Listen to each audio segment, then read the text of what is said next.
యోసేపు జైల్లో లేడా? జైల్లో ఉన్నంత మాత్రం ఓడిపోయాడా? దేవుడు జయమిస్తాడు. ఆమేన్. కాబట్టి కేకలు గెలుస్తాయి. కేకలు గెలవనుండి తాత్కాలికమైన కేకలు కొంతకాలం గెలుస్తాయి.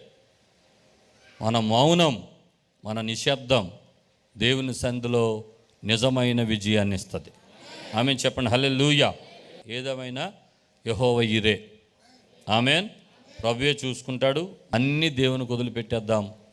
మౌనంగా ఉండి ప్రభు ఎలా గెలిచాడో మౌనంగా ఉంటే మనల్ని కూడా ప్రభు అలాగే గెలిపిస్తాడు. ఆమేన్.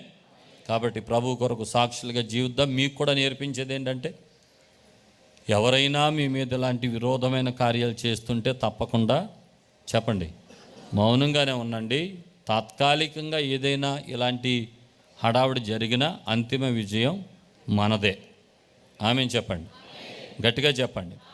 కాబట్టి మీరందరూ కూడా నిజమైన సాక్షులుగా దేవుని కొరకు జీవించాలని ప్రభు పేరట మీకు మనవి చేస్తున్నాను.